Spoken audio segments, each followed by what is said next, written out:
Hello, नमस्कार, आदाब, सत श्री अकाल और अस्सलाम वालेकुम। मैं हूं मोहम्मद अहमद काज़मी, लेकर आया हूं आपका पसंदीदा कार्यक्रम आपके रूबरू। मीडिया स्टार वर्ल्ड मुसलसल आपको इंटरनेशनल खबरें, खासतौर पर वेस्ट एशिया की अपडेट लगातार आप तक पहुंचा रहा है। और साथ साथ ये भी कोशिश है कि मुख्तलिफ एंगल से एनालिसिस भी आप तक पहुंचती रहे।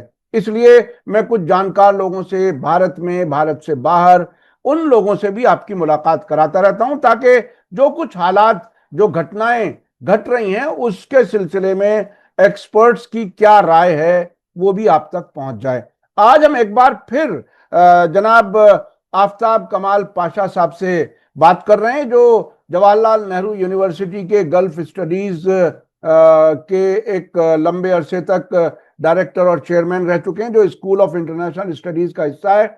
और डिप्लोमेट के तौर पर भी कायरो में आप रह चुके हैं और मुख्तलिफ मुल्कों में सफ़र किए हैं। बहुत चीज़ें जानते हैं। आपसे, आपकी अब से पहले भी हमने मुलाकात कराई है। आपकी एक बहुत ही मशहूर किताब हुई थी, अरब इजराइल पीस प्रोसेस। उसके अलावा भी government and politics in GCC states, और मुख्तलिफ पहलुओं से उस इलाके को अच्छी तरह जानते हैं। किताबें लिखी हैं, बहुत लोग उनकी किताबें पढ़ते हैं। आप लोग भी सर्च करके उनकी किताबों तक पहुंच सकते हैं, आप हासिल कर सकते हैं। आज जो हमें बात करनी है पाशा साहब से, वो ये कि एक तो ये कि ईरान अमेरिका की पांचवें दौर की बात हुई, और इस बार भी रोम में ओमान के एम्बेसडर के घर पर मुलाकात हुई। ये किस किस्म की मुलाकात है कि घरों पर मुलाकातें हो रही हैं? इसकी क्या वजह हो सकती है? ये बहुत ही अहम है। अमेरिका का तकरीबन डिप्टी फॉरेन मिनिस्टर लेवल का आदमी एक छोटे से मुल्क के मैं किसी मुल्क को कम या बड़ा नहीं बता रहा, लेकिन बहरहाल एक छोटे मुल्क के एम्बेसडर के घर पर वो मिलता है। आखिर क्या मजबूरी है अमेरिका की? क्यों ईरान से इस तरह से बात कर रहा है, जबकि इजराइल की तरफ से हमलों की बात हो रही है? अभी 2 दिन पहले सीएनएन ने एक खबर लीक की थी, जिसमें बताया था कि इजराइल ईरान के न्यूक्लियर इंस्टॉलेशंस पर हमले की तैयारी कर रहा है। उसके बाद बहुत सी गर्मा गर्मी हुई। ईरान ने काफी रिएक्शन दिया, फौज ने भी, सियासी तौर पर भी। आखिर क्या हो रहा है अब? उधर यमन के हूथी अंसारुल्लाह ने अब हैफा पोर्ट को भी एक तरह से बंद कर दिया है। इलाद सी पोर्ट बंद, हैफा सी पोर्ट बंद, और बिन गुरियन एयरपोर्ट भी तकरीबन बंद है। बहुत सी एयरलाइनें वहां पर ऑपरेट नहीं कर रही हैं। क्या कुछ है, किस तरफ दुनिया जा रही है? जनाब आफताब कमाल पाशा साहब, वेलकम है आपका। मीडिया स्टार वर्ल्ड को आप वक्त दे देते हैं, उसके लिए बहुत बहुत शुक्रिया। क्या कुछ देख रहे हैं? हालात किस तरफ लेकर के जा रहे हैं इस पूरे इलाके को? जी। अभी जो हाल में जो गुफ्तगू हुई रोम में, अमेरिका और ईरान के बीच में, जो ओमान मीडिएशन कर रहे हैं, आपने बहुत अहम सवाल उठाया कि ओमान के एम्बेसडर के रिहाइश गाह पे क्यों हो रही है बातचीत। ये बहुत ही नाजुक मामला है, क्योंकि एक तरफ तो ईरान का एतमाद ओमान पे कितना है, भरोसा, ट्रस्ट, और जो फ्रेंडशिप उनके साथ है कितनी गहरी है, इसको साबित करती है। और दूसरा ये कि ईरान को अच्छी तरह पता है कि अमेरिका के एडमिनिस्ट्रेशन में यहूदी भरे हुए हैं, और रोम में भी जो है इजरायली मोसाद और दूसरे खुफिया एजेंसी के कितने बड़े बड़े लोग वहां मंडला रहे हैं। हर एक शोबे से जानना चाहते हैं कि ईरान क्या प्रपोजल कर रहा है और अमेरिका इनसे क्या बातचीत कर रहा है, क्योंकि इजराइल को भी शक होने लगा है कि ईरान जो भी ऑफर करता है हमें, यानी कि अमेरिका इजराइल को अच्छी तरह मुत्तला नहीं कर रहा है बोल के। तो ये कम्युनिकेशन गैप है अमेरिका, स्टीव विटकॉफ और इजराइल के बीच में। तो इसीलिए ये महत्वपूर्ण है जगह कि ओमान के एम्बेसडर के रेसिडेंस पे ये बात हो रही है, और ओमान शुरू से ही मध्यस्थता या मीडिएशन कराता आ रहा है। लेकिन जो असल मुद्दे हैं जो पहले से ही थे वहीं आके रुक रहे हैं। वो ये है कि विटकॉफ कहते हैं कि हम आपसे ये आश्वासन लेना चाहते हैं कि आप न्यूक्लियर बम नहीं बनाएंगे। इसमें ईरान जो है पूरा मुत्तफिक है। वो कहते आ रहे हैं कि हमको कोई दिलचस्पी नहीं है बम बनाने में, हम उसके खिलाफ हैं, बल्कि इस क्षेत्र में भी कोई एटम बम नहीं होना चाहिए या दुनिया को न्यूक्लियर डिसआर्मामेंट की तरफ प्रयास करना है, क्योंकि बहुत खतरनाक वेपन है ये, और ह्यूमैनिटी को ये शदीद धक्का पहुंच सकती है, सिविलाइजेशन वाइप आउट हो जाते हैं बोल के। तो ये जब लेके जाते हैं प्रपोजल, तो इजरायली जो लॉबी है या इजरायली सपोर्टर्स जो अमेरिका के एडमिनिस्ट्रेशन में हैं, तो वो कहीं ना कहीं एक ऑब्स्टिकल नया खड़ा करते हैं कि अगर एनरिचमेंट कंप्लीटली ईरान का बंद नहीं करते, तो कहीं ना कहीं सीक्रेटली वो एनरिचमेंट 60% से बढ़ा के 90 तक करेंगे और उसमें बम बना सकते हैं बोल के। तो ये बुनियादी बात है जिसपे अटके हुए हैं दोनों दूर।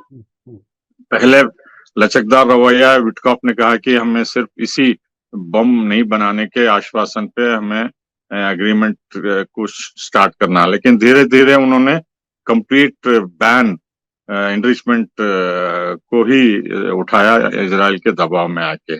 तो ईरान का ये कहना है कि एनपीटी के तहत जो सिग्नेटरी हैं वो, तो उसमें हक है रिसर्च और मेडिकल पर्पसेस के लिए 3.47 एनरिचमेंट करने के लिए।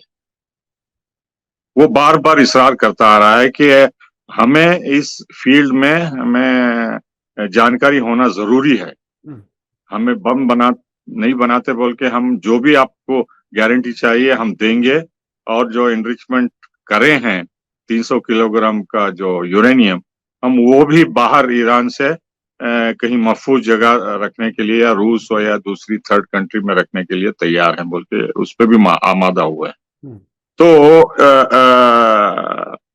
ये नागुज़ीर हो रही है इजराइल को कि ईरान मान लिया है कि बम नहीं बनाएंगे बोल के, लेकिन वो इजराइल ये जानता है कि ये अच्छा गोल्डन मौका है ट्रम्प के एडमिनिस्ट्रेशन में, और इसको पूरे जड़ से निस्तो नाबूद करना है नेगोशिएशंस के जरिए।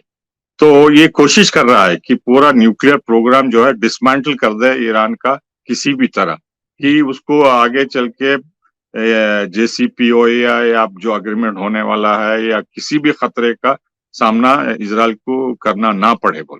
तो ये स्टिकिंग पॉइंट है दोनों के बीच, और अमेरिका इसमें पकड़ा गया है। तो जो ट्रम्प चाहते हैं उनका बेसिक पॉलिसी ये है कि किसी भी सूरत में ईरान के साथ जंग वो नहीं चाहते। ये असल बात है। उन्होंने कई बार कहा कि अगर मजबूरन होना पड़ा तो वो इजराइल को हमला करने की ताकीद शायद करेंगे, और साइकोलॉजिकल वारफेयर भी इजराइल की तरफ से हो रही है कि हम तैयारी कर रहे हैं ईरान पे हमला करने की, न्यूक्लियर फैसिलिटी को नेस्तो नाबूद करने की। और ईरान कड़ा जवाब दिया है कि अगर इजराइल ऐसा सोच रहा भी है, अगर करने की जरूरत रखता है, तो हम मानेंगे कि हम अपनी हिफाजत के लिए हर शोबे को इत्तला कर रहे हैं, हम पूरी सेफ्टी सिक्योरिटी का मामला हम निपट लेंगे। लेकिन के साथ साथ उन्होंने ये भी कहा कि अगर इजराइल हमला करता है तो ईरान समझ के चलेगा कि अमेरिका भी इसमें शामिल है एक ना एक तरीके से। अब हम जवाबी कार्रवाई इजराइल को ही नहीं अमेरिका के पर भी अड्डों पे करेंगे बोल के वो धमकी दिए हैं। तो अब ये तीसरा मसला आता है कि डोनाल्ड ट्रंप सऊदी अरब, कतार और इमारात क्यों गए थे। इसलिए मेरी नजर में वो ट्रेड डील और प्लेन्स वगैरह सब वो दिखावे के लिए है एग्रीमेंट कि हम 2.5 ट्रिलियन इन्वेस्टमेंट करेंगे बोल के। वो शायद वो ये इन्वेस्टमेंट का वादा इसलिए करे कि वो उनको अब इंश्योरेंस पॉलिसी की जरूरत हो गई है ईरान के हमले के नजरिए में नजर रखते हुए, क्योंकि अब उनको पता चल रहा है कि इजराइल इस पे अड़ा हुआ है और अमेरिका इसमें पकड़ा गया है और सिर्फ अमेरिका के जरिए हम महफूज रह सकते हैं और जितना हो सके हम फाइनेंशियल इन्वेस्टमेंट प्रॉमिस करेंगे ताकि ईरान को इजराइल प्रोवोक ना कर सके और ईरान रेस्पॉन्ड ना करे जो हमारे मुल्कों में अमेरिका के अड्डे हैं, चाहे वो कतार में हो, बहरीन में हो, या इमारात में हो, सऊदी में हो वगैरह।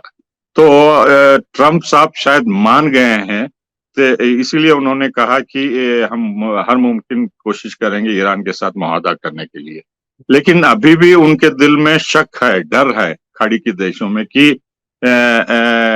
या तो ट्रम्प को मार दिया जाएगा या तो ट्रम्प इतने दबाव में आएंगे ज़ायनिस्ट लॉबी के कि वो मजबूर है कि इजराइल को ग्रीन झंडा बताएंगे और वो हमला करेगा और ईरान दोबारा रेस्पॉन्ड करता है तो अमेरिका की मदद मांगेंगे, जिसमें वो जो पहले 2 बार हमारे ईरान ने हमला किया था उसमें अमेरिका, ब्रिटेन, फ्रांस, जर्मनी मदद किए थे। उसी तरह अब इस बार भी अगर इजराइल हमला करता है और जवाबी कार्रवाई करता है ईरान, तो अमेरिका इसके मदद के लिए आएगा और आना चाहिए बोल के वो कोशिश कर रहे हैं। ये फिलहाल ये सिनारियो है और जो भी दूसरे चीजें उभर के आ रहे हैं वो रिलेटेड हैं इससे। जी अच्छा, कुछ लोगों की नजर में तो ट्रम्प ने एक एग्जीक्यूटिव ऑर्डर पर साइन किया था, आपको भी याद होगा, कि अगर मेरे खिलाफ कोई कार्रवाई हो, अगर मुझे मार दिया जाए तो इसके लिए ईरान जिम्मेदार होगा और ईरान को पूरी तरह से तबाह कर दिया जाएगा। ये तो एक तरह से इजरायली खुफिया एजेंसियों को उन्होंने लाइसेंस दे दिया, अपने लिए एक डेथ सेंटेंस तकरीबन उन्होंने साइन किया हुआ है जो कभी भी हो सकता है। ये एक अंदाजा है बहुत से एक्सपर्ट्स का। अच्छा, मैं इजराइल वाले इशू पर आना चाहता हूँ। इस पर मुझे सिर्फ 1 मिनट का टिप्पणी करने दीजिए। ये इसके बारे में भी मैं गौर से सोचा और देखा भी, और बाद में कुछ सूत्रों से पता चला कि ट्रम्प को ये बताया नहीं गया था कि ये एग्जीक्यूटिव ऑर्डर, उनको सिर्फ ये बताया गया था कि जब इलेक्शन कैंपेन हो रहा था तो एफबीआई के सोर्सेस ने कहा कि ईरान का हाथ इसमें था। तो उनको सिर्फ ये बताया गया था कि अगर आप इजराइल को कंटिन्यू सपोर्ट करते हैं और ईरान को धमकियां देते हैं या उनके सपोर्टर्स को जैसा हूती हिजबुल्लाह के खिलाफ कार्रवाई करते हैं तो आपके ऊपर ईरान हमला कर सकता है। तो बाद में उनको पता चला कि ये ईरान इजराइल का मामला है और अगर पेचीदा होता तो ये जो है ब्लैंक चेक यहूदी लॉबी ने डोनाल्ड ट्रम्प से साइन करके अपने जेब में रख लिया है। जी। तो अगर ट्रम्प साहब मुंह मोड़ लेते हैं या दबाव में आके वो नहीं सपोर्ट करते तो उसका खात्मा जरूर लिखा हुआ है अपने डेथ सेंटेंस। जी, यानी अपने डेथ सेंटेंस को खुद ही उन्होंने साइन किया हुआ है। ये बहुत ही अजीब चीज है और शायद किसी सैकड़ों साल की तारीख में किसी लीडर ने शायद ऐसा कभी किया हो कि वो अपने ही खिलाफ एक ऐसे दस्तखत कर दे। अच्छा, मैं दूसरी बात कहना चाहता हूं, इस बार जब ये 5वें दौर की बात हुई उससे एक दिन पहले डोनाल्ड ट्रंप ने नेतन्याहू से बात की और रोम में उसी दिन जब ये मुलाकात हो रही थी, कल उससे कुछ ही घंटे पहले वहीं रोम में मौजूद इजराइल के इंटरनल सिक्योरिटी बल्कि स्ट्रेटेजिक अफेयर्स, जी हाँ, वो जॉन डर्मर और एक दो लोग और थे, 2 लोगों से, खास बड़े लोगों से, इजरायलियों से बात की। यानी ईरान से बात करने से पहले ब्रीफिंग या डीब्रीफिंग, इसे जो भी कहें, वो पहले से एक दूसरे के बीच में अब शायद तालमेल कुछ बेहतर लग रहा है। क्या ये इन 4 दौर के बाद 5वें दौर में जो ये एक बड़ी तब्दीली सामने नजर आ रही है, जिसको रिपोर्ट भी किया गया है, इसे आप कैसे देख रहे हैं? देखिए, जो चौथा राउंड हुआ उसमें ये तय हुआ था कि टेक्निकल टीम जल्द से जल्द मस्कत में असेंबल होके वो डिटेल फाइनलाइज करेंगे बोल के, लेकिन वो हो नहीं पाया वो। तो ये आशंका जताई जाती थी कि ये एनरिचमेंट कंप्लीट बैन के लिए ईरान तैयार नहीं है। और ईरान के वजीर खारिजा उन्होंने भी साफ कहा कि ये हम हर मुमकिन कोशिश करें कि हम इसको एक्सेप्ट नहीं करेंगे। हमारा स्टैंड बहुत क्लियर है। अगर दबाव डालता है तो हम अपनी कार्रवाई करेंगे, जैसे कि ये जो अनरिस्ट्रिक्टेड एंट्री है उनको नाभिकीय प्लांट्स और दूसरे फैसिलिटीज को, हम उसको रिस्ट्रिक्ट करेंगे बोल के वो बहुत क्लियरली अपने मीडिया में हैंडल में वो बताए हैं। तो इसमें कोई शक नहीं है। लेकिन देखिए, इजरायली मोसाद का और वो स्ट्रेटेजिक अफेयर्स के नुमाइंदा का वहां हाजिरी होना किस हद तक इजराइल निगरानी कर रहा है या प्रेशर डाल रहा है अमेरिका के दूत के ऊपर, क्योंकि वो समझते हैं कि अब इससे गोल्डन मौका ईरान के ऊपर दबाव का उनको आगे मिलके नहीं मिलेगा। और इजराइल ये मान के चल रहा है कि उन्होंने हमास को कमजोर कर दिया, हिजबुल्लाह को कमजोर कर दिया और बशर अल असद को खात्मा कर दिए और हूती को जो है हरा दिए, जो भी उनका मानना है। और ईरान भी सैंक्शंस की वजह से काफी कमजोर है और मजबूर है और वो सैंक्शंस को हटाने की कोशिश में लगा हुआ है बोल के वो समझते हैं कि जैसा अमेरिकी और यूरोपियन समझते थे कि ये 2 साल की जंग में जो है रूस कमजोर हो गया और हार रहा है यूक्रेन में, उसी व्यू माइंडसेट को लेके ईरान को भी वो कमजोर समझते आ रहे हैं, क्योंकि ये सब हमास और हिजबुल्लाह और असद और हूती का हुआ बोल के। लेकिन ये उनकी गलत फहमी है। ईरान जितना ताकतवर अब है, बल्कि इससे और ताकतवर है और मिसाइल्स और उनकी डिफेंस कैपेबिलिटी बढ़ी है। जितना प्रेशर अमेरिका और इजराइल और यूरोप डालते हैं ईरान के ऊपर, वो उतने ही नए हथियार, सोफिस्टिकेटेड हथियार बनाने की कोशिश कर रहा है और अपने दिफा के लिए तैयारी कर रहा है। तो ये कश्मकश जो चल रही है, ट्रायंगुलर कंटेस्ट अमेरिका, इजराइल और ईरान के बीच में, तो इसमें जो है अभी तक तो बैलेंस है, क्योंकि अमेरिका भी नहीं चाहता कि ये बातचीत कोलैप्स हो जाए और जंग की तरफ इजराइल अमेरिका को खींचता जाए, जिससे कि और इसके परिणाम काफी गंभीर हो सकते हैं, क्योंकि ईरान अकेला नहीं है। पहले तो उसके साथी अभी भी हैं, जो हमास हैं, हिजबुल्लाह है और हुतीस हैं। हालांकि वो अपना सीज फायर बनाए रखे हैं, लेकिन जो उनके पास आला दर्जे के असलाह हैं, वो अभी तक वो इस्तेमाल नहीं करे हैं। अभी मेरे ख्याल से अभी तक जो उनके पास सोफिस्टिकेटेड असला है, हिजबुल्लाह या हूती अभी तक इस्तेमाल नहीं करे हैं। अगर ईरान पे बड़ा हमला होता है तो तब देखिए ये इनके एक्सिस ऑफ रेसिस्टेंस कैसा रवैया इख्तियार करते हैं। और जो कुछ भी असला रूस ईरान को दे सकता था वो लगातार देता आ रहा है।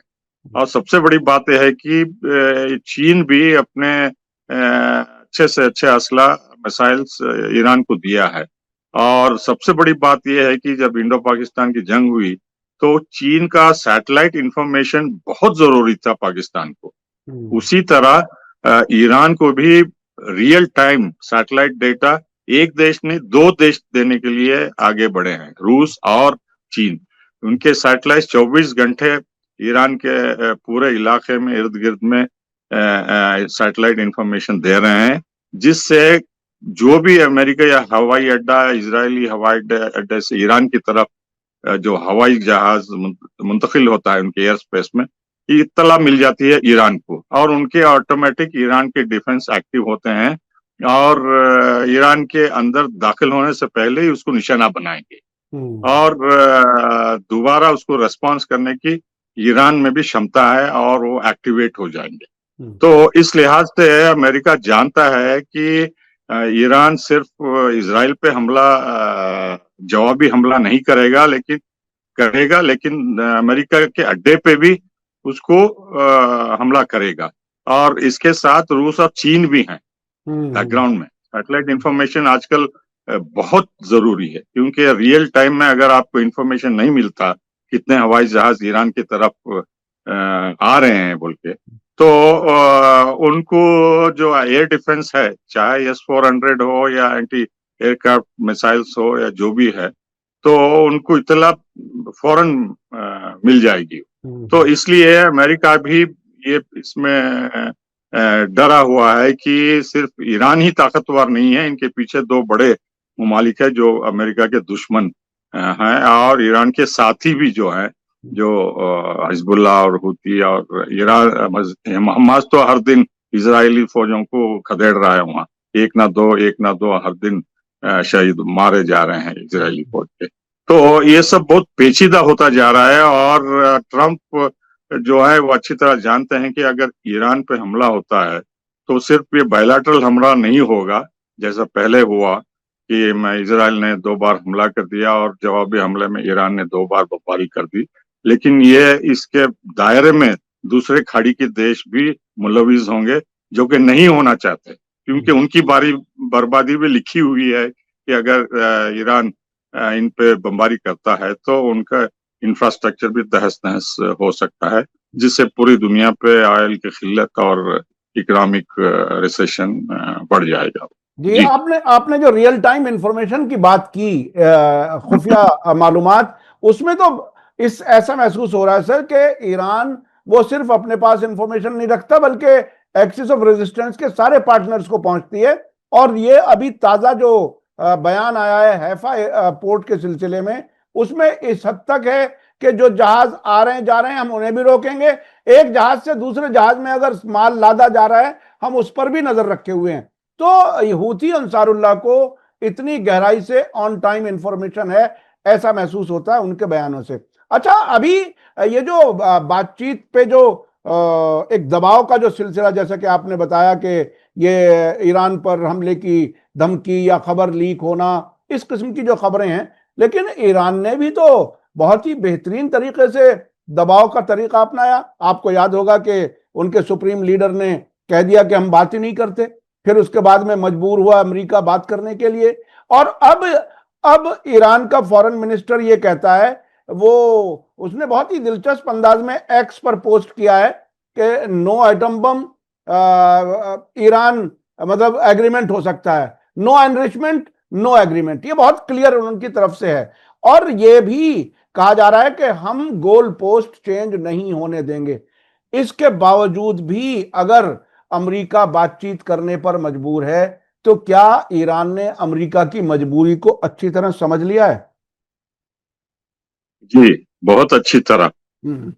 बल्कि हर एक प्रपोजल जो अमेरिका की तरफ से आता है उसके लिए ये तैयार हैं, ऑल्टरनेटिव प्रपोजल उनकी तरफ से। उन्होंने साफ कह दिया कि ये रेड लाइंस है, हमें मंजूर नहीं है। ये total dismantling of enrichment facility हम किसी भी धमकी में आके या दबाव में आके एक्सेप्ट नहीं करेंगे। अगर आपको मंजूर है तो हम बातचीत जारी रखेंगे, वरना आप अपना देख लिए बोल के। तो कोई बातचीत नहीं होगी, ये बात साफ साफ उन्होंने कह दी। जी हाँ, अच्छा, तो, मैं एक माफ कीजिएगा, आप अपनी बात पूरी कर लीजिए, मैं दूसरा सवाल करूंगा फिर आपसे। जी, तो मैं ये कह रहा था कि ये अमेरिका अच्छी तरह जानता है और इजराइल भी जानता है कि ईरान के साथ किस हद तक हम कंसेशंस ले सकते हैं।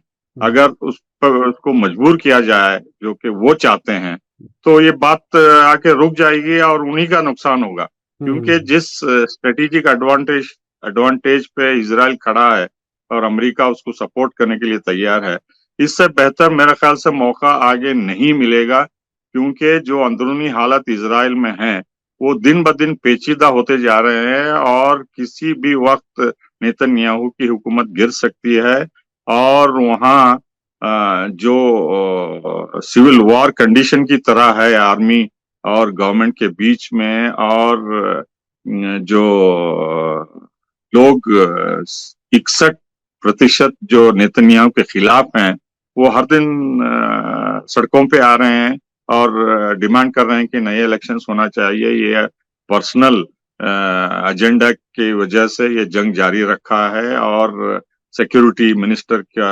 नारे लगा के हमें धमका रहा है और इजराइल को इस तबाही की तरफ खींच रहा है बोल के वहाँ जो फिशर्स बोलते हैं इंग्लिश में, जो गैप्स, फॉल्ट लाइंस जो हैं वो बढ़ते जा रहे हैं इजराइल में इकोनॉमिक प्रॉब्लम से।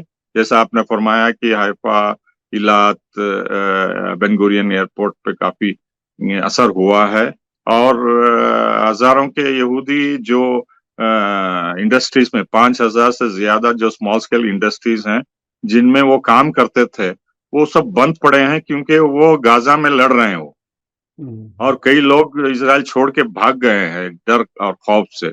तो जो इकोनॉमिक हालात है वो अमेरिका के बलबूते पे ये चला रहे हैं और अमेरिका जो है इसको सस्टेन करने में मुश्किलात उनको पेश आ रहे हैं क्योंकि उनकी हालत भी इतनी अच्छी नहीं है अमेरिका की। वो टैरिफ वॉर में लगे हुए हैं और महंगाई बढ़ रही है और जो गोल्डन एरा अमेरिका के ट्रम्प जो वादा किया था वो दिन ब दिन दूर होता जा रहा है क्योंकि वो कनाडा से दुश्मनी मोल लिए हैं, मेक्सिको से, यूरोपियन यूनियन से और चाइना से और पूरे 180 देशों के पे थोप दिए हैं टैरिफ। तो सभी दुनिया से आइसोलेट हो गया है और अमेरिका भी नहीं चाहता कि इस नाजुक मरहले पे इजराइल एक और जंग में मुत्तहिदा अमेरिका को मुलविस करे और इस क्षेत्र में खींचे जैसा इराक में हुआ, अफगानिस्तान में हुआ या लीबिया में हुआ, जिससे अमेरिका की दौलत बिलियंस एंड ट्रिलियंस खाक में चली गई। जी, जिस तरह से खुद इजराइल और अमेरिका दोनों आइसोलेशन का शिकार एक तरह से हैं इस वक्त। यूरोपियन मुल्कों ने बाकायदा नाराजगी जताई है जो डिप्लोमेट्स पर हमला हुआ है जेनिन में, ये आइसोलेशन। अच्छा, मैं इस बीच में आपको एक याद दिलाना चाहता हूं, मिडिल ईस्ट आई के एडिटर हैं डेविड हर्स्ट। उन्होंने पिछले दिनों एक आर्टिकल लिखा है बहुत तफसीली, जिसमें उन्होंने दो चीजें बहुत ही हाईलाइट की हैं। एक तो ये कहा है कि इजराइल हार चुका है और वो अभी उसे महसूस नहीं कर पा रहा है। दूसरी बात उन्होंने की कि इस वक्त जो गाजा के हालात हैं वो बिल्कुल ताइवान के जैसे हालात हैं और जिस तरह से उस वक्त मुखालिफिन डट कर के खड़े हुए थे ताइवान के लोग अमेरिका के खिलाफ, बिल्कुल उसी तरह से फिलिस्तीनी खड़े हुए हैं। जिस तरह से वेस्टर्न मुल्कों में उस जंग के खिलाफ माहौल बना था उससे ज्यादा गाजा के हक में उन मुल्कों में हालात बने हैं। यानी वो ताइवान वाली जंग, वो माफ कीजिएगा वियतनाम वाली जंग, वियतनाम की जंग उन्होंने याद दिलाई है। आपको क्या लगता है कि ये कंपैरिजन जो है वो ठीक है? जी, ये दुरुस्त है क्योंकि जो असल रियलिटी है गाजा में सिर्फ इक्का दुक्का जो करस्पॉन्डेंट वहां अल जजीरा और दूसरे जरियों से हमको जो मालूमात हो रही हैं पूरा ब्लैकआउट है वहां। इजराइल जो है खुद अमेरिका के जर्नलिस्ट को वहां जाने मना कर रहा है और जो एक्यूरेट रिपोर्टिंग होनी है सिर्फ एक या दो करस्पॉन्डेंट्स हैं उनको भी मार दिया गया है और बहुत ही लिमिटेड सोर्सेस से आ रहा है। तो मिडिल ईस्ट आई के डेविड हर्स्ट जो लिखे हैं वो सही है, लेकिन इजराइल इसको मानने के लिए तैयार नहीं है। इजराइल को पता है ये कि वहाँ ग्राउंड रियलिटी क्या है, क्यों इजराइल के फौजी हर दिन मारे जा रहे हैं, ऑफिसर्स क्यों वहाँ कत्ल किए जा रहे हैं हमास के द्वारा हाथों से। तो जो एक तो हमास का मुंह तोड़ जवाब दे रहा है, हालांकि एक दो भी मारे तो काफी संगीन मामला है इजराइल में। लेकिन सबसे बड़ी बात यह है कि वहां के लोगों में जो कॉन्फिडेंस है, लोगों में जो जज्बा है, जोश है, वो उनको हरा नहीं सके। उनका मनोबल जिसको बोलते हैं मोरल, वो अभी भी बरकरार है और वो किसी भी हालत में वहां छोड़ के जाने के लिए तैयार नहीं है। यही तो मजबूरी है इजराइल की और अमेरिका की। वो समझते थे कि बमबारी लगातार करने से और भूखमरी और एड वहां नहीं पहुंचाने से लोग तंग आके गाजा की पट्टी छोड़ के जल्द से जल्द वहां से चले जाएंगे बोल के, लेकिन ये हो नहीं रहा है। ये हालांकि कोशिश खुद किए अब कर रहे हैं अभी भी, लेकिन इसकी वजह से जो है जो प्रेशर बरतानी अवाम और फ्रांस की अवाम या कनाडा की अवाम जो लगातार हर दिन लंदन, पेरिस और कनाडा के टोरंटो और ओटावा शहरों में जो मुजाहरे हो रहे हैं, उनकी गवर्नमेंट के ऊपर प्रेशर बढ़ता जा रहा है। हालांकि अभी भी बरतानिया, फ्रांस और दूसरे देश हथियार लगातार दिन रात इजराइल को मुहैया करा रहे हैं और इंटेलिजेंस इंफॉर्मेशन लगातार उनको देते आ रहे हैं और उनके ऑफिसर्स भी गाजा में मौजूद हैं, लेबनान में भी मौजूद हैं। लेकिन इन सब के बावजूद भी जो है इजराइल कामयाबी हासिल करने में नाकाम है। तो जो लेबर पार्टी है उस पे काफी प्रेशर पड़ रहा है उनके एमपीज को, क्योंकि जो एजेंडे पे वो इलेक्ट हुए थे वो ये था कि गाजा की जंग रुकवाएंगे वो बोल के, लेकिन ये खींचती जा रही है और हर दिन सवाल उठाए जा रहे हैं पार्लियामेंट में।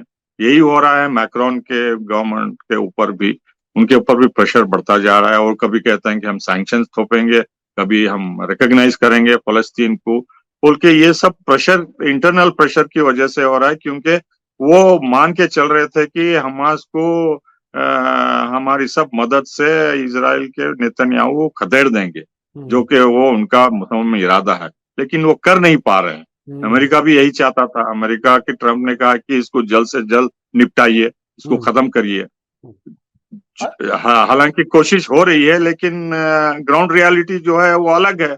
ये लड़ाकू हमास के ये इतने मामूली नहीं है। ये बैटल हार्डेंड हैं।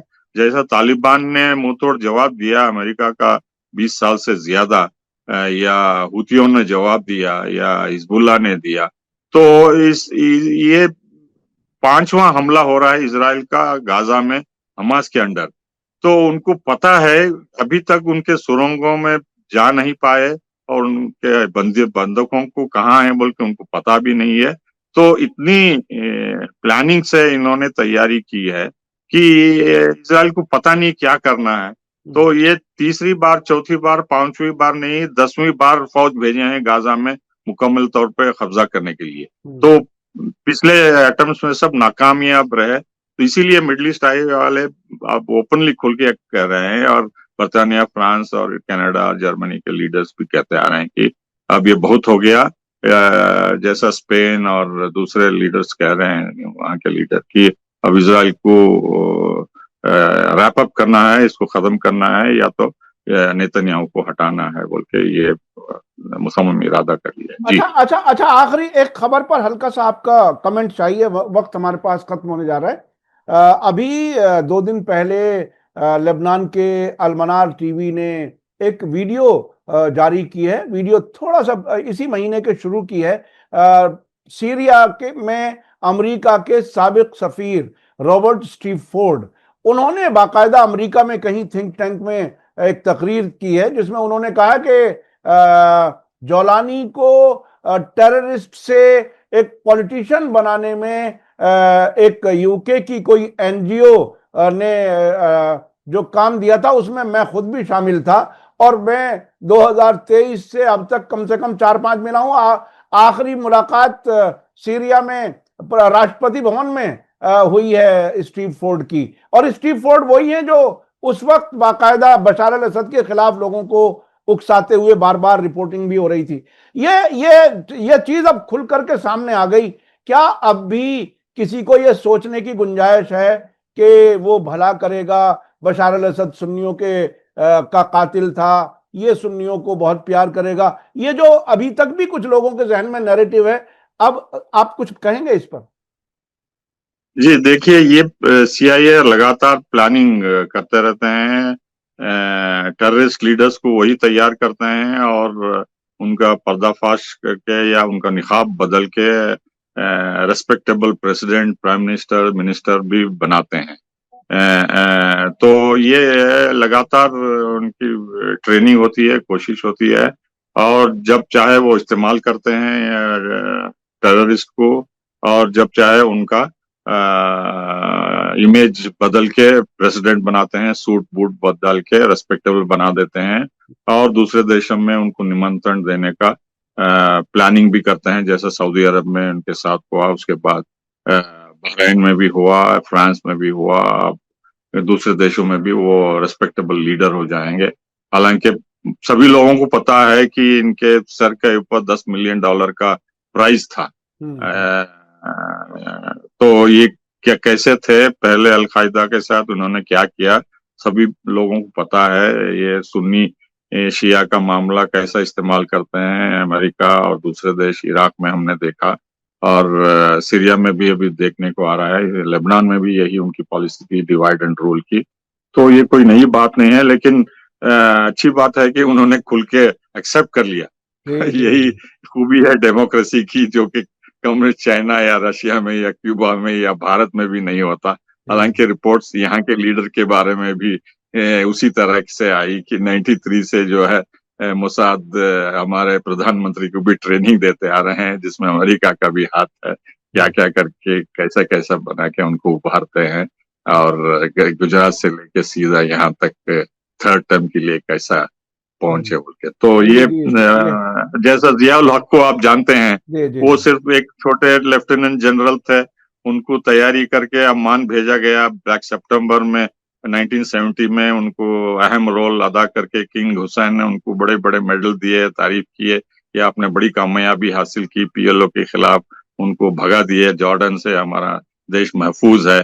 तो बाद में उन्होंने भुट्टो के खिलाफ तैयारी करके 77 में उनका तख्ता पलट दिए और सिविल वॉर करा के उनको इस्तेमाल करके उनको भी हवाई जहाज में मार दिए। यानी ये अमेरिका का CIA का ये तरीका है कि टेररिस्ट भी बनाओ फिर नेता बनाओ, जब तक उनके इस्तेमाल की जरूरत हो इस्तेमाल करो, फिर उन्हें खत्म कर दो। ये हमने सद्दाम हुसैन के साथ भी देखा और कई लीडर्स को। ये है बहुत ही गहराई से आपने बात बताई, और अपने प्रधानमंत्री जी को भी ट्रेनिंग जो दी वो भी आपने बात बताई। ये बहुत ही अहम है। बहुत बहुत शुक्रिया। आपसे हमेशा कुछ ना कुछ जरूर नया सीखने को मिलता है, और हमारे दर्शक आपको काफी पसंद करते हैं, देखते हैं। मैं अपने दर्शकों से कहना चाहूंगा कि आपको आज की वीडियो कैसी लगी कमेंट्स में जरूर लिखें, और ज्यादा से ज्यादा लोगों तक शेयर करें। बहुत बहुत शुक्रिया पाशा साहब। इसी के साथ मुझे दीजिए इजाजत। धन्यवाद, शुक्रिया। जय भारत, जय हिंद। मीडिया स्टार वर्ल्ड के और वीडियो देखने के लिए हमारे चैनल को सब्सक्राइब करें और सीधे नोटिफिकेशन पाने के लिए बेल आइकन दबाएं। और अगर हमारी खबर सच्ची और अच्छी लगे तो अपने व्हाट्सएप, इंस्टाग्राम, फेसबुक और ट्विटर अकाउंट पर जरूर शेयर करें।